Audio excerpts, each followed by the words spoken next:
Madam திமுக காங்கிரஸ் கூட்டணியிடையே நடக்கும் இழுபறிக்கு என்னதான் madam காரணம்? தொடர்ந்து திமுகவுக்கு எதிரான கருத்துக்களை வைக்கிறதாகட்டும், கான்ட்ரவர்ஷியலா பேசுறதாகட்டும் அப்படின்னா அது ராகுல் காந்தியோட கருத்தா தான் நம்ம ஏற்றுக்க முடியும். ஏன்னா இப்போ இவங்க ஒரு வார்த்தை தப்பா பேசுறாங்கன்னா ராகுல் காந்தி இமீடியட்டா கண்டிக்கலாம். இல்லைங்க அந்த மாதிரி சொல்லக்கூடாது, நம்ம கூட்டணியில இருக்கோம்னு.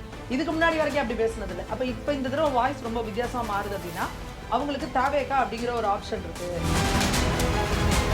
அது மட்டும் இல்லாமல் இப்போ இந்த பராசக்தின்னு ஒரு படம் எடுத்து அந்த மொழி போர் அப்படின்னு எடுத்து காங்கிரஸ் எப்படிலாம் மொழியை திரிச்சுது, சர்வாதிகாரம் அனுச்சுன்ற மாதிரி அது அவங்களுக்கு பேக் ஃபயர் ஆயிடுச்சு. ஒரு சேம் சைட் கோல் போட்ட மாதிரி இவங்க நாங்கள் ஒரு மிகப்பெரிய மொழிப்போர் தியாகிகள் அப்படின்னு காமிச்சுக்கணுன்றதுக்காக திமுக சைடில் எடுத்த படம் என்ன ஆயிடுச்சு அப்படின்னா காங்கிரஸில் செமையான கடுப்பையும் ஒரு பெரிய ஒரு எரிச்சலையும் கிளப்பிடுச்சுன்னா காங்கிரஸ் என்ன கணக்கு போடுது அப்படின்னா விஜய் அவர்களை வச்சு காங்கிரஸ் கேரளாவுக்கும் பாண்டிச்சேரிக்கும் கணக்கு போடுது. விஜய்க்கு கேரளாவில் ஒரு நல்ல ஃபேன் பேஸ் இருக்குது, பாண்டிச்சேரியிலையும் அவருக்கு ஒரு ஃபேன் பேஸ் இருக்குது. காங்கிரஸ்க்கு என்னன்னா எப்படி இருந்தாலும் திமுக இங்கே தமிழ்நாட்டில் தூக்க போகுது, அடுத்த முறை இங்கே நம்ம கிடையாது அப்படின்றது காங்கிரஸ்க்கு உறுதிப்படுத்திருந்துச்சு. அப்போ ஏன் திமுக கூட போகணும்? மாவட்ட தலைவர்கள் கிட்ட நடத்தின ஒரு சர்வேல என்ன சொல்றாங்கன்னா அதில் 70% பேர் திமுக கூட போக வேண்டாம் அப்படின்னு தான் ராகுல் காந்திக்கு தகவல் தெரிவிச்சிருக்கிறாங்க. அதாவது கிரீஷ் சோழங்கரை எப்படி பாக்குறாங்க அப்படின்னா அந்த அவங்க போடுற நியூஸ்லாம் பாருங்களேன், அவர் ஒரு கவுன்சிலர், ஒரு எம்எல்ஏ கேண்டிடேட் கூட கிடையாது. இது உங்களுக்கு தேவையில்லாத பேச்சு. அவங்க ஒரு காங்கிரஸ்ல ஒரு சாதாரண கட்சி உறுப்பினராக கூட இருக்கலாம். அந்த காங்கிரஸ் மேலிடம் அவங்க கட்சியில இருந்து ஒருத்தவங்களை போடுறாங்கன்னா அவங்களுக்கு உண்டான மரியாதை நீங்க கொடுக்கணும். திமுகவுக்கு என்னைக்குமே அந்த பதவி திமுரு, அதிகார திமுரு, பண திமுரு இதெல்லாமே ரொம்ப ஜாஸ்தி. திமுக மூத்த தலைவர்கள் எவ்வளவு பேர் இருக்காங்க. ஏன் ஸ்டாலின் கிட்ட போய் பேசுறீங்க? துரைமுருகன் அவரோட மூத்த தலைவர் தானே, துரைமுருகன் பேசலாம்ல. காலை பிடிச்சி தெரிஞ்சுக்கிட்டு இருக்கிறாங்க, ஐயா ஐயா போயிடாதீங்க, நீங்க என்னது பண்ணணும் வாங்கயா, எங்களுக்கு வேற வழி இல்லை, இதெல்லாம் கொடுக்க முடியாது அப்படின்னு சொல்லி காலை பிடிச்சி கெஞ்சிட்டு இருக்கிறாங்க. போங்க நீங்க வெளியில போங்க, காங்கிரஸ் கூட கூட்டணி இல்லைன்னு சொல்லி நீங்க இங்க இருக்க உங்களுக்கு பிரிச்சு கொடுக்க வேண்டியதானே, ஏன் இப்ப வரைக்கும் முடிவு பண்ண மாட்டேங்கிறீங்க? அப்ப செல்வ பெருந்தகைங்கிறவர் காங்கிரஸோட மாநில தலைவராக இங்க இருக்கிறாரு. ஆனா செயல்படுறது ஃபுல்லாவே திமுகவோட மாவட்ட செயலாளர் மாதிரி தான் செயல்படுது. சொல்றேன், திமுக யாருமே ஒரு கூட்டணியில இருக்கிறாங்கன்ற ஒரு குறைந்தபட்ச மரியாதை கூட காங்கிரஸ்க்கு கொடுக்கல. இது எப்படி இருக்கு அப்படின்னா, நானா உன்னை வெளியே போன்னு சொல்ல மாட்டேன், நீயா ஓடி போயிடு. அவங்க எப்படி சொல்றாங்க, நீ தான் நானா வெளியே போனேன்னு இருக்க கூடாது, நீ சொல்லு நான் போறேன் அப்படிங்கிற ரேஞ்சில் ரெண்டு பேருக்கு இங்க டச் ஆஃப் நடந்துட்டு இருக்கு. நீங்க மேல் மட்டத்திலே இந்த அளவுக்கு ஓப்பனா சண்டை போட்டுக்கிறீங்க அப்படின்னா கீழ் மட்டத்துல அது இன்னும் பெரிய கொந்தளிப்பா தான் இருக்கும். அப்ப இந்த கூட்டணியால இந்த முறை திமுக தோக்க போறது உறுதி, படுதோல்வி அடைய போகுது அப்படிங்கிறது காங்கிரஸால நடக்க போகுது.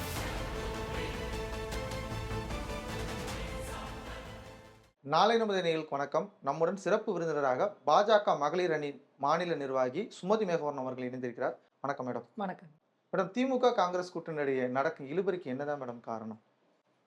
காங்கிரஸ்ல என்ன நினைக்கிறாங்க அப்படின்னா, எப்படி இருந்தாலும் திமுக தோக்க போகுது, எதுக்கு நம்ம திமுக கூட போகணும், அதுக்கு தாவேக கூட போய் ஒரு ட்ரை பண்ணி பார்ப்போம் அப்படின்னு நினைக்கிறாங்க. காங்கிரஸ்குள்ளேயே இன்னைக்கு ரெண்டு பிரிவா பிரிஞ்சுக்கிட்டாங்க. எப்படின்னா திமுகவுக்கு ஆதரவு கூட்டம் ஒன்று, இல்லை திமுக விட்டு வெளியே போகணுங்கிற மாதிரி ரெண்டா பிரிஞ்சிருக்கு. இது இப்படியே போச்சு அப்படின்னா காங்கிரஸ் இங்கே ரெண்டா உடையறதுக்கான அபாயமும் இருக்கு, அதுக்கான வேலைகளும் நடந்துட்டு இருக்கு. அடுத்து இன்னொரு பக்கம் நீங்க பாத்தீங்கன்னா கிரீஷ் சோடங்கர், அவர் தான் இங்க காங்கிரஸோட மேலிட பொறுப்பாளர். ஆனா அவர் பாத்தீங்கன்னா எனக்கு 40 சீட்டு கம்மியா நீ பேசுறேன்னா நான் பேச்சுவார்த்தைக்கே வரமாட்டேங்கிற அளவுக்கு அவர் ரிஜிடா இருக்காரு. அப்போ கிரீஷ் சோடங்கர்லாம் யாரோட கண்ட்ரோல்ல இருக்காரு? ராகுல் காந்தி, கார்கே அவங்களோட கண்ட்ரோல்ல இருக்கிறாங்க. அப்படி இருக்கிறப்ப இவர் மாணிக்கம் தாக்கூரும் அப்படிதான் அவரோட கண்ட்ரோல்ல இருக்காங்க. அப்ப இவங்க தொடர்ந்து திமுகவுக்கு எதிரான கருத்துக்களை வைக்கிறதாகட்டும், கான்ட்ரவர்ஷியலா பேசுறதாகட்டும் அப்படின்னா அது ராகுல் காந்தியோட கருத்தா தான் நம்ம ஏத்துக்க முடியும். ஏன்னா இப்ப இவங்க ஒரு வார்த்தை தப்பா பேசுறாங்கன்னா ராகுல் காந்தி இமீடியட்டா கண்டிக்கலாம். இல்லைங்க அந்த மாதிரி சொல்லக்கூடாது, நம்ம கூட்டணியில இருக்கோம்னு. இதுக்கு முன்னாடி வரைக்கும் அப்படி பேசுனது இல்லை. அப்ப இப்ப இந்த தடவை வாய்ஸ் ரொம்ப வித்தியாசமா மாறுது அப்படின்னா அவங்களுக்கு தாவேகா அப்படிங்கிற ஒரு ஆப்ஷன் இருக்கு. அப்ப அவங்க என்ன பண்றாங்க, தாவேகாவை வச்சு மிரட்டிக்கிட்டு இருக்கிறாங்க. அது மட்டும் இல்லாம இப்ப இந்த பராசக்தின்னு ஒரு படம் எடுத்து அந்த மொழி போர் அப்படின்னு எடுத்து காங்கிரஸ் எப்படிலாம் மொழியை திரிச்சுது, சர்வாதிகாரம் அனுச்சுன்ற மாதிரி அது அவங்களுக்கு பேக் ஃபயர் ஆயிடுச்சு. ஒரு சேம் சைட் கோல் போட்ட மாதிரி இவங்க நாங்க ஒரு மிகப்பெரிய மொழிப்போர் தியாகிகள் அப்படின்னு காமிச்சுக்கணுன்றதுக்காக திமுக சைடில் எடுத்த படம் என்ன ஆயிடுச்சு அப்படின்னா காங்கிரஸ்ல செமையான கடுப்பையும் ஒரு பெரிய ஒரு எரிச்சலையும் கிளப்பிடுச்சு. அடுத்ததா விஜய் பேசுனது ஆட்சியிலும் பங்கு, அதிகாரத்திலும் பங்கு அப்படின்றது இவங்களுக்கு என்னன்னா ட்ரை பண்ணுவோம் போவோம் அப்படின்றத அப்படியே எல்லா பக்கமும் அதுக்கப்புறம் அதை பத்தி விசிகா பேசுறாங்க. எல்லாரும் இது தொடர்ந்து பேசுற ஒரு பேசு பொருளா இருக்கு. ஆனா திமுகவை பொறுத்த வரைக்கும் என்ன சொல்லிட்டாங்கன்னா, ஆட்சி பங்கு அதெல்லாம் கிடையாது, எல்லாரும் தியாகம் செய்யுங்கள், நாங்க மட்டும்தான் எல்லாத்தையும் அனுபவிச்சுக்குவோம், நீங்க எல்லாம் தியாகம் பண்ணுங்க, கூட்டணியில் இருக்கவங்களா தியாகம் பண்ணுங்க, எல்லாரும் பங்கு போட்டுக்கோங்க, பகிர்ந்து சாப்பிடுங்கிறாரு. நாங்க மட்டும் அப்படியே சாப்பிடுவோம் அப்படிங்கிறாங்க திமுக. ஆனா திமுக இந்த முறை வந்து திமுகவுக்கு ரொம்ப தெரியுது இந்த தடவை ஆன்டி இன்கமன்சி ரொம்ப ஹெவியா இருக்கு, நம்ம சீட்டு ஜெயிக்க போறதுங்கிறது நமக்கு சாத்தியம் இல்லாத ஒரு விஷயம். அட்லீஸ்ட் ஒரு டீசென்டான ஏதாவது ஒன்று வரணும் அப்படின்னா, எதிர்க்கட்சி உட்காரணும் அப்படின்னாலும் எல்லாரையும் யார் யாரெல்லாம் நம்மளோட சின்னத்துல நிக்க வைப்போம் அப்படின்ற மாதிரியான வேலைகள்லாம் அவங்க இறங்கி இருக்கிறாங்க. காங்கிரஸ்ல பாத்தீங்க அப்படின்னா, காங்கிரஸ் என்ன கணக்கு போடுது அப்படின்னா, விஜய் அவர்களை வச்சு காங்கிரஸ் கேரளாவுக்கும் பாண்டிச்சேரிக்கும் கணக்கு போடுது. விஜய்க்கு வந்து கேரளால ஒரு நல்ல ஃபேன் பேஸ் இருக்கு. பாண்டிச்சேரியிலயும் அவருக்கு வந்து ஒரு ஃபேன் பேஸ் இருக்கு. காங்கிரஸ்க்கு என்னன்னா, எப்படி இருந்தாலும் திமுக இங்க தமிழ்நாட்டுல தோக்க போகுது. அடுத்த முறை இங்க நம்ம கிடையாது. அப்படின்றது காங்கிரஸ்க்கு உறுதிப்பட தெரிஞ்சிருச்சு. அப்ப ஏன் திமுக கூட போகணும்? அப்ப நம்ம என்ன ஒரு ஒரு தமிழ் மக்கள்ட்ட, அவங்க காங்கிரஸ் தொண்டர்கள்ட்ட நம்ம எப்படி ஒரு ப்ரொஜெக்ட் பண்ணலாம்னா, பாருங்க காங்கிரஸ்காரன் சுயமரியாதைக்காக, தன்மானத்துக்காக வந்து கூட்டணிய விட்டு வெளிய போயிட்டாங்க. அப்படின்ற ஒரு பேராவது இருக்கும். இன்னைக்கு காங்கிரஸ் தொண்டர்கள், நிர்வாகிகள் மட்டத்துல திமுக வேண்டாம் அப்படிங்கிற மனநிலைக்கு முழுக்க வந்துட்டாங்க. இப்ப நேத்து பேசும்பொழுது ஒரு காங்கிரஸ் நிர்வாகி சொல்றாங்க, கிட்டத்தட்ட மாவட்ட செயலாளர்கள், இப்ப மாவட்ட தலைவர்கள் கிட்டத்தட்ட ஒரு ஃபுல்லா எல்லாரையுமே மாத்துனாங்க. ஃபுல் செட்ட மாத்துனாங்க. அப்ப அந்த மாவட்ட தலைவர்கள் கிட்ட நடத்தின ஒரு சர்வேல என்ன சொல்றாங்கன்னா, அதுல 70% பேர் வந்து திமுக கூட வேண்டாம் அப்படின்னு தான் வந்து ராகுல் காந்திக்கு தகவல் தெரிவிச்சிருக்கிறாங்க. அப்படி இருக்கும் பொழுது, ஏன் இவங்க கூட போகணும்? அப்படின்றது தான் காங்கிரஸோட நிலைப்பாடா இருக்கு. ராகுல் காந்தியோட கணக்கு, காங்கிரஸோட கணக்கு என்னவா இருக்குன்னா, இப்ப இவங்கள எல்லாத்தையும் கொண்டு போய் தாவேகா கூட ஒரு கூட்டணிய வச்சு நம்ம இங்க ஒரு ட்ரையல் பண்ணிட்டு, விஜயோட முகத்த வச்சு நம்ம கேரளால ஒரு அடுத்த இதுல வந்து நம்ம ஒரு பெரிய இன்ஃப்ளூயன்ஸ் கம்யூனிஸ்ட் பண்ணலாம். கட்சிகளுக்கு அடுத்து கம்யூனிஸ்ட் நம்ம வச்சு அங்க வந்துடலாம். 10 வருஷம் ஆண்டுருச்சு. ம், சோ அங்க ஹெவியான ஒரு ஆன்டி இன்கம்பன்சி இருக்கு. ம். அது இல்லாம இப்போ அங்க உள்ளாட்சி தேர்தல்ல பாஜக ஒரு பெரிய லெவல்ல ஒரு கொண்டு வின்னிங் வந்துருச்சு. எடுத்திருக்கிறாங்க. ம். சோ அப்ப என்ன அப்டின்னா, அப்ப இந்த இடத்துல நம்ம இது பண்ணா கம்ப்ளீட்டா சவுத் இந்தியால நமக்கு ஹோல்டே போயிரும். அப்படிங்கிறது தான் வந்து காங்கிரஸோட நிலைப்பாடா இருக்கு. அடுத்து பாண்டிச்சேரியிலயும் விஜய வச்சு நம்ம வந்து ஓட்டு வாங்கலாம். அப்படி நம்ம 2 இத எடுக்கிறத விட்டுட்டு, ஏன் நம்ம போய் இவங்க கிட்ட லாக் ஆகணும்? திமுகவுக்கு நம்ம என்ன அடிமை சாசனம் எழுதி குடுத்துருக்கிறோமா? அதுவும் திமுகல இருக்கிறவங்க பேசுறதெல்லாம் பார்த்தீங்கன்னா, இவங்க வந்து ஒரு இவங்கள நம்ம தான் தூக்கி சுமக்குறோம். இவங்களுக்கெல்லாம் ஓட்டே கிடையாது. 2000, 3000 ஓட்டு. அவர் தளபதி மேடையில பேசினாரு பார்த்தீங்களா? பூத்துல கூட ஆள் கிடையாது. இந்த மாதிரிலாம் அதாவது எப்பவுமே தலைவர்கள் என்ன பேசுறாங்களோ, அது வந்து தொண்டர்கள் வரைக்கும் அந்த வார்த்தைகள் வந்து ரிஃப்ளெக்ட் ஆகும். இப்ப நீங்க எலக்ஷன் ஒர்க் நீங்க போறீங்க அப்படின்னா, திமுக தொண்டர்களும் வேலை செய்யணும், திமுக நிர்வாகிகளும் வேலை செய்யணும், காங்கிரஸ் நிர்வாகிகளும் வேலை செய்யணும். அங்க காங்கிரஸ் அது திமுக எப்பவுமே கூட்டணியில இருக்கவங்கள மதிக்காது. அவங்க விசிக கட்சிக்கு அவங்கள தொண்டர்கள் வந்து அந்த கொடி கட்டியிருந்தாங்கன்னா, கொடிய கிழிச்சு எறியறது, கொடி கம்பத்த விட்டு எறியறது, இந்த மாதிரியான அடாவடி இல்ல அவ்வளவு நடந்தும் திருமாவளவன் கூட தானே அங்கதான் இருக்காரு. இருப்பாரு. வேற வழி கிடையாது. அவருக்கு ஆப்ஷன் கிடையாது. அவர் இப்ப இந்த பக்கம் வர முடியாது. அப்போ வேற வழி இல்லாம லாக் ஆயி திருமாவளவன் வந்து அங்க வந்து நின்னுட்டு இருக்கிறாரு. அப்போ அதுலயுமே அவருக்கு பாருங்க, அடுத்து எனக்கு எக்ஸ்ட்ரா சீட்டு கேட்கணும், எங்களுக்கு ஏதாவது வேணும், எங்களுக்கு ஆட்சியில பங்கு, அதெல்லாம் அவங்களால பேசக்கூட முடியாது. ஆட்சியில பங்கு, அதிகாரத்துல பங்குன்னு முன்னாடி பேசின ஒரு வீடியோவ ட்விட்டர்ல போட்டுட்டு, அத பயந்துகிட்டு டெலீட் பண்ற அளவுக்கு தான் இவங்க வந்து அங்க அவங்கள அடமானம் வச்சிருக்கிறாங்க அந்த கட்சியில. அப்போ கூட்டணிங்கிறது என்ன? எலக்ஷனுக்காக வைக்கிறது கூட்டணி. அது மட்டும் இல்லாம அந்தந்த கட்சிக்குன்னு தனித்தனி கொள்கை, சித்தாந்தங்கள்லாம் இருக்கு. எல்லா கட்சியும் ஒரே கொள்கை சித்தாந்தத்துல பயணிக்கிறாங்கன்னா, எதுக்கு தனித்தனி கட்சி? எல்லாரும் ஒரே கட்சி அமைச்சுட்டு போயிரலாம். ஆனா கூட்டணிங்கிறது எதுக்காகன்னா, தேர்தலுக்காக ஒரு பொதுவான காஸ், ஒரு சோசியல் காஸ். இங்க தமிழ்நாட்டுல அடுத்து திமுக ஆட்சிக்கு வந்துச்சு அப்படின்னா, தமிழ்நாட்ட ஆண்டவனால கூட காப்பாத்த முடியாது. அந்த தீய சக்திய நம்ம ஒழிச்சே ஆகணும். அப்ப அந்த தீய சக்திய ஒழிக்கணும்னு யாரெல்லாம் இருக்கிறாங்களோ, அவங்கலாம் ஒண்ணு கூடிப்பாங்க. சோ அப்படிதான் இன்னைக்கு பாஜக, இன்னைக்கு அதிமுக, இன்னைக்கு பாமக, அமமுக இவங்க எல்லாம் ஒண்ணு கூடியிருக்கிறாங்க. அப்ப நம்ம எது பண்ணா எலக்ஷன் முடிஞ்சுச்சா அவங்கவங்க வேலைய பார்த்துட்டே இருப்பாங்க. ஆனா இந்த திமுகல மட்டும் பார்த்தீங்கன்னா, எப்பவுமே அவங்க வந்து அவங்களுக்கு பின்னாடியே தான் சுத்திட்டு திரிவாங்க. அவங்க என்ன சொல்றாங்களோ அத தான் அவங்க பேசுவாங்க. அவங்க என்ன எழுதி குடுக்குறாங்களோ அத தான் அவங்க பண்ணுவாங்க. ஒரு ஆட்சியில தப்பு நடக்குதுன்னா, ஒரு தோழமை சுட்டுதல் கூட கிடையாது. ஒரு கண்டனம் கிடையாது. ஒண்ணும் கிடையாது. அந்த அளவுக்கு வந்து கட்சியவே எழுதி வச்சுட்டு லெட்டர் பேட் மட்டும் தான் இவங்க இதுல இருக்குங்க. மத்தபடி உள்ள இருக்க கன்டென்ட்லாம் திமுகவோட கன்டென்ட். அப்படிதான் அங்க எல்லாரையும் வச்சிருக்காங்க. காங்கிரஸும் இத்தனை காலம் அப்படிதான் இருந்தது. இல்ல இப்ப திடீர்னு சிதம்பரத்த களத்துல இறக்கி விட்டுருக்காங்களே. ஆமா. ஏன்னா கிரீஷ் சோடங்கர் திமுகல பேச தயாரா இல்ல. திமுகல இருக்கிறவங்க கிரீஷ் சோடங்கர மதிக்கவே இல்ல. அதாவது கிரீஷ் சோடங்கர எப்படி பார்க்குறாங்க அப்படின்னா, அந்த அவங்க போடுற நியூஸ்லாம் பாருங்களேன். அவர் ஒரு கவுன்சிலரு. ஒரு எம்எல்ஏ கேண்டிடேட் கூட கிடையாது. இது உங்களுக்கு தேவையில்லாத பேச்சு. அவங்க ஒரு காங்கிரஸ்ல ஒரு சாதாரண கட்சி உறுப்பினரா கூட இருக்கலாம். ம். அங்க காங்கிரஸ் மேலிடம் அவங்க கட்சியில இருந்து ஒருத்தவங்கள போடுறாங்கன்னா, அவங்களுக்கு உண்டான மரியாதை நீங்க குடுக்கணும். ம். திமுகவுக்கு என்னைக்குமே அந்த பதவி திமிரு, அதிகார திமிரு, பண திமிரு இதெல்லாமே ரொம்ப ஜாஸ்தி. ஏன்னா இப்ப அவங்க அத வச்சு தான் மதிப்பாங்க. ராகுல் காந்தியோட மேற்பார்வையில தான் கிரீஷோடங்க ஆ. போட்டிருக்காங்க. அப்ப நீங்க நான் அவர்கிட்ட பேச மாட்டேன் அப்டின்னா, சம்மந்தமே இல்லாம சிதம்பரத்த உள்ள கொண்டு வராங்க. அவர் என்ன பொறுப்புல இருக்கிறாரு? அவர் இங்க தேர்தலுக்கு ஏதாவது பொறுப்பா போட்டுருக்காங்களா காங்கிரஸ்ல? அப்டின்னா கிடையாது. மூத்த அப்ப தலைவரா மட்டும் தான் அப்ப இருக்காங்க. மூத்த தலைவர்கள் எவ்வளவு பேர் இருக்காங்க? திமுகல மூத்த தலைவர்கள் எவ்வளவு பேர் இருக்காங்க? ஏன் ஸ்டாலின் கிட்ட போய் பேசுறீங்க? துரைமுருகன் அவரை விட மூத்த தலைவர் தானே? துரைமுருகன்ட்ட பேசலாம்ல? என்னங்க இது? அப்ப அங்க கட்சி தலைவர் அவர் தான் இருக்காரு. அவர் முடிவு பண்ணுவாரு. அப்ப அதே போல காங்கிரஸ்ல நாங்க கிரீஷ் சோடங்கர் போட்டிருக்காங்கன்னா, நீங்க அவர்ட்ட தான் பேசணும். அத விட்டுட்டு இன்னைக்கு சிதம்பரம் நேத்து சம்மந்தமே இல்லாம உள்ள வராரு. அதுக்கப்புறம் என்ன சொன்னாங்க, 6 மணிக்கு ஈவினிங் பிரஸ் மீட் இருக்கும். இன்னைக்கு இரவுக்குள்ள உறுதி பண்ணிருவாங்கன்னாங்க. 24 மணி நேரத்துல உறுதி பண்ண இப்ப என்ன சொல்றாங்க, யோசிச்சு 2 நாள் கழிச்சு கூட முடிவு சொல்லுங்கன்னு. இன்னைக்கு இந்த திமுக என்னென்னலாம் பேசுச்சு. டெல்லியின் அடிமைகள், டெல்லியில அடிவருடிகள்னா, இன்னைக்கு இந்த காங்கிரஸ் நீ வேணாம் வேணாம்னு ஓடுது. அவங்க கால கட்டி பிடிச்சு இழுத்துட்டு தரன்னு முன்னாடி போயிட்டுருக்காங்க. ஐயா வந்துருங்க நீங்க போனீங்க. ஏன்னா திமுகவோட அந்த போன முறை ஜெயிச்சதே எவ்வளோனா ஒரு 3.5% வித்தியாசத்துல ஜெயிச்சது. இன்னைக்கு காங்கிரஸ் கிட்ட இருக்கிற ஓட் ஷேரிங் அப்படிங்கிறது வந்து ஒரு 4.5% இருக்கு. 4ன்னே வைங்க. அந்த 4 கலந்துச்சுன்னா திமுக என்ன பண்ணுவாங்க? ஆல்ரெடி இப்ப ஆன்டி இன்கம்பன்சி மக்கள் செம்ம கட்டுக்குள்ள இருக்காங்க இல்ல திமுக இவ்வளவு மேல. கெடுபிடி கொடுக்கும் காங்கிரஸ வந்து ஏன் திமுக வெளியில அனுப்பாம கூட அததாங்க இழுத்துக்கன்னு சொல்றேன். நினைக்குது. கால புடிச்சு கெஞ்சிக்கிட்டு இருக்காங்க. கால புடிச்சு கெஞ்சிக்கிட்டு இருக்காங்க. ஐயா ஐயா போயிறாதீங்கயா. நீங்க என்னது பண்ணணும் வாங்கயா. எங்களுக்கு வேற வழி இல்ல. இதெல்லாம் குடுக்க முடியாது அப்படின்னு சொல்லி கால புடிச்சு கெஞ்சிக்கிட்டு இருக்காங்க. ஆனா நீங்க என்ன வெளியில சொல்லிக்கிறீங்க? அது டெல்லி கூட்டணி. நாங்க வந்து முதுகெலும்பு இருக்க கூட்டணின்னு. நீங்க படுத்தே விட்டாலும் ஏன்னா உங்க கால்ல விழுந்து கெஞ்சிட்டு இருக்கிறீங்க. போங்க நீங்க வெளியில போங்க. காங்கிரஸ் கூட கூட்டணி இல்லன்னு சொல்லி நீங்க இங்க இருக்கவங்களுக்கு பிரிச்சு குடுக்க வேண்டியதுதானங்க. ஏன் இப்ப வரைக்கும் முடிவு பண்ண மாட்டேங்கிறீங்க? இப்ப வரைக்கும் கூட்டணி இருக்கா இல்லையானே சொல்ல மாட்டேங்கிறாங்க. சரி கூட்டணி இருக்கு. தொகுதி பங்கீடு பேச்சு அப்படி கூட சொல்றது இல்ல. கூட்டணி இருக்கானாவே நாங்க பேசிட்டு சொல்லுவோம். தலைமையில பேசி முடிவெடுப்போம். அப்ப இப்ப நீ கூட்டணியில இல்ல. இத விட அவமானம் திமுகவுக்கு ஏதாவது இருக்கா? இப்படி எலக்ஷன் இன்னும் ஒண்ணு இப்ப வரப்போகுது. இன்னும் 60 நாள்ல எலக்ஷனே முடிஞ்சிருக்கும். அப்படி இருக்கிறப்போ, இப்ப வரைக்கும் கூட்டணி இருக்கா இல்லையான்னு தெரியாம அந்த டெல்லி கட்சி கால்ல விழுந்து கெஞ்சிட்டு இருக்கீங்க. ஆனா நீங்க யாரு? சுயமரியாதைக்காரர்களோ முதுகெலும்பு எங்களுக்கு இருக்குன்னு பேசுறீங்க. அப்ப உங்க திமுக காரனே உங்கள மதிப்பாய்ங்களா? இல்ல இவ்வளவு பிரச்சனை நடந்து செல்வ பெருந்தகை மீண்டும் மீண்டும் எங்களுக்குள்ள சுமூகமா போகுது. திமுக எங்களை கெடு விதைக்கலன்னு சொல்லி பேசுறாங்க. காங்கிரஸ்ல இருக்க பிரவீன் சக்கரவர்த்தி செல்வ பெருந்தைக்கு ஒரு வார்த்தை சொன்னாரு பாருங்க. யாராவது குடுக்குறவங்க கைய கடிப்பாங்களான்னு கேட்டாரு. அந்த வார்த்தைக்கு எவ்வளவு அர்த்தம் இருக்கு? அப்ப செல்வ பெருந்தகைங்கிறவர் வந்து திமுகவால நிர்ணயிக்கப்பட்டவர் இங்க அப்படின்றதும் ஒரு அவர மாநில தலைவரா போட்டப்ப இங்க பல வாரம் எல்லாரும் பேசுனாங்க. திமுக தான் பேசி அவர போட வச்சிருக்கீங்க அப்படின்னு. அப்ப அவர் காங்கிரஸோட மாநில தலைவரா இங்க இருக்கிறாரு. ஆனா செயல்படுறது ஃபுல்லாவே திமுகவோட மாவட்ட செயலாளர் மட்டும் தான் செயல்பட்டுட்டு இருக்காரு. ஃபுல்லா திமுக என்ன சொல்லுதோ அதுதான். எவ்வளோ பிரச்சனை நடந்தாலும் கண்டுக்கிறது கிடையாது. அதெல்லாம் மேலிடம் சொல்லட்டுங்க. மேலிடம் முடிவு பண்ணட்டுங்க. அவர் முழுக்க முழுக்க காங்கிரஸ்க்கு திமுகவுக்கு ஃபேவரா தான் பேசிட்டு இருக்கிறாரு. அப்ப செல்வ பெருந்து அதுதான் சொல்றேன்ல, காங்கிரஸ்குள்ளேயே 2 டீமா இப்போ உடைஞ்சு கிடக்கு. மாணிக்கம் தாக்கூர் இந்த மாரி இவங்கெல்லாம் காங்கிரஸ் பக்கம் போகணுங்கிறவங்க ஒரு இடமா உடையறாங்க. திமுக தான் வேணுங்கிறவங்க இவங்க பக்கம் உடையறாங்கன்னா, காங்கிரஸ 2ஆ உடைக்கிறதுக்கு கூட வாய்ப்பு இருக்கு. திமுக அந்த வேலையை செய்யும். ஏன்னா, அவங்களுக்கு அந்த வோட் ஷேர் வேணும். ஏன்னா, அந்த காங்கிரஸ் பிரிஞ்சிருச்சுன்னா, இவங்க சிறுபான்மையினர் ஓட்டுன்னு இத வச்சு தான் அவங்க இது பண்ணிட்டு இருக்காங்க. அது அப்படியே கலண்டு போயிரும் அப்படிங்கிறப்போ, காங்கிரஸ உடைக்கிறதுக்கான வேலையும் வந்து திமுக பார்க்கும். இப்ப காங்கிரஸ் கேட்கிற ஒரு 40 தொகுதி கேக்குதுன்னு வச்சுக்கோங்களேன். 40 தொகுதிய திமுக கொடுத்தால் வெற்றி சூசைடுக்கு பெறுமா? சமம். சூசைடுக்கு சமம். இந்த கபடி ஆடுவாங்கல்ல, கபடி ஆடுறப்போ ஒரு இருக்கிறதுலயே சப்பானி பசங்களா, சப்ப பசங்களா ஒரு 4, 5 பசங்க இருப்பாய்ங்க. சோனியா.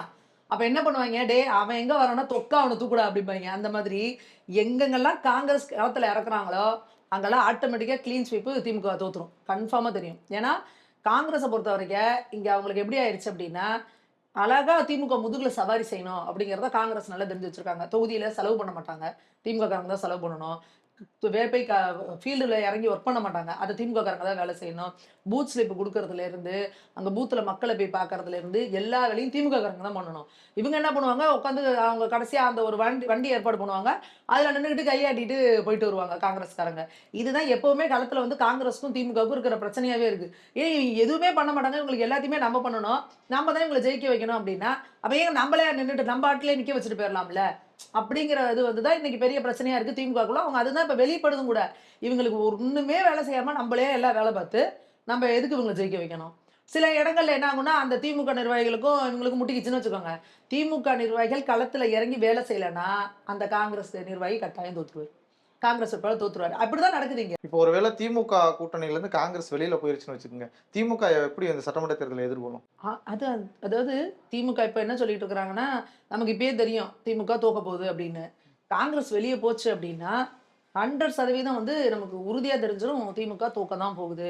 ஏன்னா காங்கிரஸோட அந்த இதே திமுகவோட அந்த இதே பார்த்தீங்கன்னா 3%, 3.5% தான். ம். அப்ப காங்கிரஸ் வெளிய போகுது. ஆனா திமுக என்ன கணக்கு போடுதுன்னா, அதனால தான் தேமுதிக உள்ள கொண்டு வந்தோம்.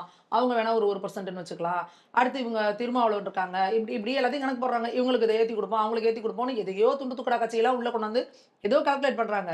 ஆனா காங்கிரஸ்ன்னு வெளியில போனா, இவங்க தொடர்ந்து சொல்லிக்கிட்டே இருக்காங்கல்ல, சிறுபான்மையினர் தான் எங்களோட பலம். அவங்க அப்படியே நீங்கலாம் 0லேருந்து ஆரம்பிப்பீங்க. நாங்கலாம் அப்படியே 10% ஆரம்பிப்பேன். 14% ஆரம்பிக்கிறோங்கிறாங்கல்ல. அதுல மிகப்பெரிய தூளும். ஏன்னா, விஜய் அவர்களும் வந்து ஜோசப் விஜய் அப்படின்னு தன் பேரை சொல்லிக்கிறாரு. அவரும் வந்து சிறுபான்மையினர்களுக்காக நாங்க வந்து பேசுவோம் அப்படின்னு சொல்லி, எந்த இந்துக்களோட இஷ்யூக்கும் அவர் வாயை தொறக்கிறது கிடையாது. அப்போ காங்கிரஸ் அங்க போகுது அப்படிங்கிறப்போ, சிறுபான்மையினர் வாக்குகள் முழுக்க தாவேகாவுக்கு தான் போகும். அந்த காங்கிரஸ் கூட்டணிக்கு தான் போகும். இப்ப திமுகவுக்கு வந்து ஒரு மரணமான ஒரு தோல்வி. 77லயும் 80லயும் வந்து 48 சீட்டு, அடுத்து 80ல 38 சீட்லாம் எடுத்தாங்க பாருங்க. அந்த மாரி போறதுக்குலாம் வாய்ப்பு இருக்கு. திமுக கூட்டணியில காங்கிரஸ் இருந்தா தான் சட்டமன்றத்துக்கு வர முடியும். அவங்களுக்கு ஒரு அந்தஸ்து கிடைக்கும்னு சொல்லிட்டு ரகுபதி வந்து ஒரு உரண்டை இழுக்கிற விதமா சொல்லியிருக்காரு. அதுதான் சொல்றேன். திமுகல யாருமே ஒரு கூட்டணியில இருக்கிறாங்கன்ற ஒரு குறைந்தபட்ச மரியாதை கூட காங்கிரஸ்க்கு குடுக்கல. இது எப்படி இருக்கு அப்படின்னா, நானா உன்னைய வெளிய போன்னு சொல்ல மாட்டேன். நீயா ஓடி போயிரு. அவங்க எப்படி சொல்றாங்க, நீ தான் நானா வெளிய போனேன்னு இருக்கக்கூடாது. நீ சொல்லு நான் போறேன். அப்படிங்கிற ரேஞ்சில 2 பேருக்கும் இங்க வந்து டக் ஆஃப் வார் நடந்துட்டு இருக்கு. நேத்து போய் சிதம்பரம் அவர்கள் பேச்சுவார்த்தை நடத்திட்டு இருக்காருன்னா, இப்ப நீங்க வாய மூடிட்டு இருக்கணுமா இல்லையா? அதுக்கப்புறம் உங்களுக்கெல்லாம் எம்எல்ஏ அந்தஸ்து குடுக்கணும்னு நாங்க தான் உண்டு அப்படின்னா, ஆனா அது உண்மைன்னு வச்சுக்கோங்க. ஆனா உண்மைய எல்லாத்தையும் நீங்க பொது வெளியில பேசிருவீங்களா? உதயநிதி ஸ்டாலின் அவர்கள் பண்ற எல்லா உண்மையும் நீங்க பொது வெளியில பேசுவீங்களா? ஸ்டாலின் அவர்கள் எப்படி ஆட்சி நடத்துறாருங்கிற உண்மை எல்லாத்தையும் நீங்க பொது வெளியில பேசுவீங்களா? இந்து சமயத்துல கோயில்கள்ல நீங்க என்னென்ன அட்டூழியம் பண்ணிட்டு இருக்கீங்க, அந்த உண்மையெல்லாம் நீங்க வெளியில பேசுவீங்களா? காவல்துறை கையில வச்சுட்டு நீங்க என்னென்ன அநியாயம் பண்ணிட்டு இருக்கீங்க, அந்த உண்மையெல்லாம் நீங்க வெளியில பேசுவீங்களா? அப்ப நீங்க எப்படி ஆட்சி கேவலமா நடத்தினாலும், ஆஹா பாலாரும் தேனாரும் ஓடுது, மன்னர் போல் காப்பாத்துறாரு எங்க முதல்வர், இப்படிலாம் பொய் பேசுறீங்கல்ல. அப்போ காங்கிரஸ்ங்கிற கட்சியை நீங்க தான் தூக்கி சுமக்குறீங்க. காங்கிரஸ் எந்த செலவும் பண்றது இல்ல. இதெல்லாம் உங்களுக்கு இப்பதான் தெரியுமா? நீங்க ஒரு ஆதாயத்துக்காக தானே அவங்கள கூட வச்சிருக்கீங்க. அவங்களுக்கு பின்னாடி அந்த இருக்கிற அந்த ஓட்டுக்காக தானே நீங்க அவங்கள பின்னாடி வச்சிருக்கிறீங்க. அப்ப நீங்க அது வெளியில வந்து நீங்கலாம் எம்எல்ஏ ஆகணும்னா எங்க கூட இருந்தா தான் அப்படின்னா, அது இன்னும் கடுமையா வந்து ஒரு பெரிய அதிர்வலை ஏற்படுத்துது. திருப்பி காங்கிரஸ்காரங்கலாம் பாருங்க, தொடர்ந்து இவங்க இப்படி பேசிக்கிட்டே இருக்காங்க. எதுக்குங்க இவங்கள்ட்ட இப்படி போகணும் அப்படின்னு சொல்லி, இது என்ன தோணுதுன்னா, நீங்களே முடிவெடுத்துட்டு வெளிய கிளம்புங்க. அப்படிங்கிற மாதிரியான ஒரு திமிர்தண்டமான போக்கு வந்து இங்க கீழ் மட்டத்துல தென்படுது. ஆனா தலைமைக்கு தெரியுது, காங்கிரஸ் வெளிய போச்சு அப்படின்னா, நமக்கு மிகப்பெரிய கஷ்டம் அப்படின்னு. அதனால தான் ஸ்டாலின் அவர்கள் இழுத்து பிடிச்சிட்டு இருக்கிறாரு. பேச்சுவார்த்தைன்னு போய் அவங்க கால்ல விழுந்து கெஞ்சிட்டு இருக்கிறாங்க. ஆனா கீழ இருக்கிற சில பேர்லாம் வந்து ஆளாளுக்கு ஒரு பக்கம் சலம்பிக்கிட்டு இருக்கிறதும் வந்து காங்கிரஸ்க்கு இன்னும் கடுமையான கடுப்பை ஏற்படுத்திட்டு தான் இருக்கு. தேர்தலே வரப்போது இன்னும் கூட்டணியே நீங்க முடிவு பண்ணலன்னு. சரி நீங்க உங்க பேச்சுக்கே வச்சுப்போம். ராஜ்யசபா சீட்டு கேக்குது காங்கிரஸ், உள்ளாட்சி தேர்தல்லையும் ஒரு 20% கேக்குது அப்படிங்கிறாங்க. 40 சீட்டு கேக்குதுங்கிறாங்க. எப்படியோ நீங்க இது பண்ணி குடுத்துடுறீங்கன்னு வச்சுக்கோங்க. இன்னைக்கு நீங்க இவ்வளவு பேச்சு பேசியிருக்கீங்க காங்கிரஸ்காரங்கள. காங்கிரஸ்ல இருக்க கடைசி மட்ட தொண்டர்கள் வரைக்கும், நிர்வாகிகள் வரைக்கும் திமுக வேட்பாளர்களுக்கு கொடி பிடிச்சு பேசுவாங்களா? அவங்களுக்கா போய் ஓட்டு கேட்பாங்களா? மாட்டாங்க. இங்க திமுக நிர்வாகிகள் இருக்காங்க. நீங்க எங்கெங்கெல்லாம் காங்கிரஸ் வேட்பாளர்கள நிறுத்துறீங்களோ, அவங்களுக்கு போய் திமுக காரங்க கொடி பிடிச்சு கோஷம் போட்டு வீடு வீட்டுக்கு போய் ஓட்டு கேட்பாங்களா? கேட்க மாட்டாங்க தானே. அப்ப என்ன ஆகும்? நீங்க ஒரு கூட்டணின்னு வச்சுட்டா கூட, நாளைக்கு ஒரு கூட்டணியே வந்தா கூட, அது பொருந்தா கூட்டணியா தான் இருக்கும். தொண்டர்கள் லெவல்ல ஜெல்லே ஆக மாட்டாங்க. எண்ணெயும் தண்ணியும் மாரி. எங்கெல்லாம் வந்து திமுக வேட்பாளர்கள் நிக்கிறாங்களோ, அங்கெல்லாம் காங்கிரஸோட ஓட்டு வராது. எங்கெல்லாம் காங்கிரஸ் நிக்குதோ, அங்கெல்லாம் திமுகவோட ஓட்டு வராது. அப்ப இந்த இந்த வாய்ப்பு இது வந்து யாருக்கு வாய்ப்பு அமையும்? இது யாருக்கு வாய்ப்பாகும்னா, சிறுபான்மையினர் ஓட்டு அப்படிங்கிறத வந்து நீங்க சிறுபான்மையினர் மக்களும் புரிஞ்சுக்கணும். இவங்க சிறுபான்மையினர் வந்து பேசிட்டு இருக்காங்களே ஒழிஞ்சு, இவங்களுக்கு ஏதாவது நல்லது செஞ்சிருக்காங்களா அப்படின்னு கேட்டா, ஒண்ணுமே கிடையாது. முழுக்க முழுக்க சிறுபான்மையினர் வந்து பயத்திலயும், அச்சத்திலயுமே, ஐயோ அது வந்துருச்சுன்னா அவ்வளவுதான். அங்க பாருங்க பாஜக வந்துருச்சுன்னா அவ்வளவுதான் அப்படின்னு வந்து ஏமாத்தி ஒரு அரசியல பண்ணிட்டு இருக்காங்கங்கிறத சிறுபான்மையினரும் வந்து புரிஞ்சுக்கணும் இன்னைக்கு. இந்த நாட்டுல தானே இருக்கீங்க. இந்த மண்ணுல விளையிற சோத்த திங்கிறோம். இந்த மண்ணுல விளையிற உப்ப திங்கிறோம். ஆனா இந்த மண்ணுக்கு நான் சப்போர்ட்டா இருக்க மாட்டேன். இந்த மண்ணுக்கு நான் இதா பண்ண மாட்டேன். எங்கேயோ இருக்க ஈரானுக்காக நான் உட்காந்து குமுறி குமுறி அழுவேன். அங்க ஈரான்லயே எல்லாம் சந்தோஷமா கொடி பிடிச்சிட்டு சிரிச்சிட்டு இருக்கிறேன். நீங்க உட்காந்துட்டு எதுக்கு குமுறி குமுறி அழுகுற மைக்க பிடிச்சுக்கிட்டு? இங்க கும்மிடி பூண்ல செத்து போறானலாம் அவன் கண்ணுக்கு தெரியல. தூய்மை பணியாளர்கள் சாக்கடைக்குள்ள இறங்கி போராடுறேன்னு இறந்து போயிட்டாங்க. அதுவும் கண்ணுக்கு தெரியல. மாற்றுத்திறனாளிகள் தெருவுல இறங்கி போராடுறாங்க. அடிச்சு தூக்கி போட்டு அவங்கள வண்டியில ஏத்துறீங்க. அவங்களுக்கெல்லாம் நீங்க அழுக முடியல. யாரு? இந்த சைதை சாதிக்கு திமுகல. அவருக்கெல்லாம் இவருக்கு அழுக வரல. இந்த கிருஷ்ணகிரியில 2.5 வயசு குழந்தை. பச்சை குழந்தைங்க. அது குழந்தை. அது எப்படி நீங்க அது ஒரு பொண்ணா பார்க்குறாங்கன்றதே என்னால ஏத்துக்க முடியல. ஒரு குழந்தைய போய் பாலியல் சித்திரவதை பண்ணி, அந்த குழந்தை இறந்து போயிருக்கு. அத பண்ணவன் ஒரு திமுக நிர்வாகி. அப்பல்லாம் அந்த சைதை சாதிக்கு பொங்கி வரல. திமுக காரங்களுக்கு பொங்கி வரல. எங்க போய் பொங்கிட்டு உட்கார்ந்திருக்கீங்க? ஈரான்ல ஒரு சர்வாதிகாரி இறந்து போயிட்டாரு அப்படின்றதுக்காக, நீங்க இங்க உட்கார்ந்து குமுறி குமுறி அழுதுட்டு இருக்காங்க. இது என்னன்னா ஒரு மடைமாற்று அரசியல். இப்போ மாணிக்க தாகூர் ஒரு கால்ல ஒரு ட்வீட் போட்டிருக்காரு. தனிநபரை விட கட்சி பெரியது. தலைமை எடுக்கிற முடிவை நம்ம ஒழுக்கத்துடன் ஏற்றுக்கொள்வோம்னு சொல்றாப்புல. இதை யார சொல்றாப்புல? திமுகவுக்கும் இருக்கலாம், காங்கிரஸ்க்கும் இருக்கலாம். நம்ம தான் சொல்றோம்ல, இன்னுமே அங்க எல்லாருமே 10 பேர் 10 குரல்ல தான் பேசிட்டு இருக்கிறாங்க. நமக்கு என்ன விஷயம்னா, இந்த கூட்டணி வெளியில போனாலும் திமுகவுக்கு நஷ்டம் தான். இந்த கூட்டணி உள்ளுக்குள்ள வந்தாலும் திமுகவுக்கு நஷ்டம் தான். அதனால திமுகவுக்கு ஒரு பிரயோஜனம் கிடையாது. அங்க கீழே இருக்கிறவங்க அதை ஒட்டி வேலை செய்ய போறதே கிடையாது. அவங்களுக்குள்ள பிளவு மனசளவுல மிகப்பெரிய ஒரு இது வந்துருச்சு. டிபேட்லாம் நேத்துலாம் நீங்க டிபேட் பார்த்துருக்கணும். எப்படி வந்து திமுக காரங்களும், அதிமுக காரங்களும் அடிச்சுப்பாங்களோ, இவங்க அவங்கள கவுண்டர் பண்ணுவாங்க, அவங்கள இவங்கள கவுண்டர் பண்ணுவாங்களோ, அதே மாதிரி காங்கிரஸ் திமுக உட்காந்து கவுண்டர் பண்ணிட்டு இருக்காங்க. ஏங்க இவங்கள பத்தி தெரியாதாங்க, இவங்கள நாங்க தாங்க சுமக்குறோம்னு. அவங்க சொல்றாங்க, ஏங்க இவங்க சர்வாதிகாரம் பண்றாங்கங்க, எங்களை ஒரு கூட்டணி ஆச்சுன்னு ஒரு மதிக்க மாட்டேங்கிறாங்க, ஒரு குறைஞ்சபட்ச மரியாதை கூட கொடுக்க மாட்டேங்கிறாங்கன்னு நேற்று டிவி டிபேட்டுகள் அத்தனையிலையும் நடந்துட்டு இருக்கு. அப்ப இந்த அளவுக்கு அப்பட்டமா வெளிப்படையா உங்களோட மோதல் முட்டி வந்திருக்கு அப்படின்னா, கீழ் மட்டத்துல இருக்கவங்க இன்னும் எந்த லெவல்ல இருப்பாங்க? பொதுவா கீழ்மட்ட லெவல்ல பெரிய அதிருப்தி சண்டை சச்சரவு இருந்தாலும் மேல் மட்டத்தில் தலைவர்கள் வந்து டிப்ளமேட்டிக்கா அப்படியே பாலிஷா பேசிட்டு போவாங்க. நீங்க மேல் மட்டத்திலே இந்த அளவுக்கு ஓப்பனா சண்டை போட்டுக்கிறீங்க அப்படின்னா கீழ் மட்டத்துல அது இன்னும் பெரிய கொந்தளிப்பா தான் இருக்கும். அப்ப இந்த கூட்டணியால இந்த முறை திமுக தோக்க போறது உறுதி. படுதோல்வி அடைய போகுது அப்படிங்கிறது வந்து காங்கிரஸால நடக்க போகுது. காங்கிரஸ் இல்லாத இந்தியாங்கிறது பாஜகவோட கனவு. தமிழ்நாட்டுல அதுக்கு வாய்ப்பு இருக்கா? நிச்சயமா ஆல்மோஸ்ட் வந்துட்டாங்களேங்க. கழுத தெரிஞ்சு கட்டருமான மாதிரி இந்த வந்திருக்காங்க இப்ப 20க்கு. இன்னைக்கும் வந்து என்ன பண்ணிட்டு இருக்காங்க, தாவேக்கான்னு சொல்லி இப்ப ஒரு நேத்து ஆரம்பிச்ச ஒரு கட்சிய நீங்க சொல்லிக்கிறீங்க, நாங்க 100 வருட பாரம்பரியம், நாங்க தான் அது பண்ணோம் அது பண்ணோம்னு. நீங்க இங்க என்ன பண்ணிட்டு இருக்கிறீங்க? தாவேக்கா கூட போலாமா? திமுக ஐயா எங்களுக்கு ஒரு 40 சீட்டு கொடுங்கய்யா, ஒரு ராஜ்யசபா சீட்டு கொடுங்கய்யான்னு போயிட்டு திமுக கெஞ்சிட்டு கிடக்குறீங்க. ஒரு காலத்துல நீங்க என்ன பண்ணீங்க, எமர்ஜென்சில திமுக இருக்கிறவங்க தூக்கி உள்ள போட்டு கரைவேட்டி கட்ட விடாத அளவுக்குலாம் பண்ணுன காங்கிரஸ் இன்னைக்கு எப்படி வந்துருச்சு? ஐயா 20 சீட்டு கொடுங்கய்யா, 10 சீட்டு கொடுங்கய்யா அப்படின்னு கெஞ்சிக்கிட்டு, நேத்து கட்சி ஆரம்பிச்ச விஜய் கிட்ட எல்லாம் போய் கூட்டணி வைக்கலாமான்னு கெஞ்சிக்கிட்டு, விஜயோட முகத்தை வச்சு கேரளால ஜெயிக்கலாமா, பாண்டிச்சேரியில ஜெயிக்கலாமான்னு யோசிக்கிற அளவுக்கு காங்கிரஸ் தன்னோட இறுதி காலத்துல இருக்கு. அதே போல ராகுல் காந்தியுமே பாருங்க, அவர் வந்து ஒரு கிளவரான தலைவர், அப்படிலாம் ஒரு அறிவார்ந்த தலைவர், ஒரு கரெக்டா முடிவெடுக்கக்கூடிய தலைவருங்கெல்லாம் யாரும் அறியப்படுறதே கிடையாது. அவர் ஒரு சின்ன பிள்ளை மாதிரி தாந்தோணித்தனமா என்ன தோணுதோ அதை செஞ்சுட்டு இருக்கிறாரு. அப்போ இங்க பாத்தீங்கன்னா இப்ப சோனியா காந்தி அவர்கள் அவங்க எப்படி பண்ணுவாங்கன்றது நமக்கு தெரியும். அப்போ இப்ப இப்படி இந்த மாதிரி எப்படி இருக்கும்னா, அந்த மேய்ப்பார் இல்லாத இது மாதிரி இவங்களுக்கு ப்ராப்பரா லீட் பண்றதுக்கு ஆள் கிடையாது. காங்கிரஸ்குள்ள உண்மையாலுமே இருந்து அந்த தேசப்பற்றோட இருந்தவங்களாம் அதை விட்டு வெளியிலே போயிட்டாங்க. இது சரியா வராதுப்பா, இப்ப இருக்கிறது காங்கிரஸ் கிடையாது. இப்ப இருக்கிற காங்கிரஸ் வந்து சுதந்திரத்துக்காக போராடின காங்கிரஸ் கிடையாது. அது காமராஜர் காலத்துல இது பண்ணிட்டாங்க. அதுக்கப்புறம் வந்து இந்திரா காங்கிரஸ். இப்ப இந்த வழி நடத்திட்டு இருக்கிறது இத்தாலி காங்கிரஸ். இப்போ இதுல வந்து நீங்க உட்காந்துக்கிட்டு இன்னும் கம்ப்ளீட்டா போயிட்டு காங்கிரஸ் முக்து பாரத் அப்படிங்கிறது வந்து காங்கிரஸே அது அவங்களே குழிய தோண்டிக்கிறாங்க. அவங்களோட செயல்பாடுகள், அவங்களோட பேச்சுக்கள், அவங்களோட நடவடிக்கைகள் மூலியமா காங்கிரஸ் வந்து தன்னோட இறுதி காலத்தை நெருங்கிக்கிட்டு இருக்கு அப்படிங்கிறது வந்து தமிழ்நாடே ஒரு மிகச்சிறந்த உதாரணம். பல்வேறு அரசியல் கருத்துக்களை கூறியதற்கு நன்றி. நன்றி.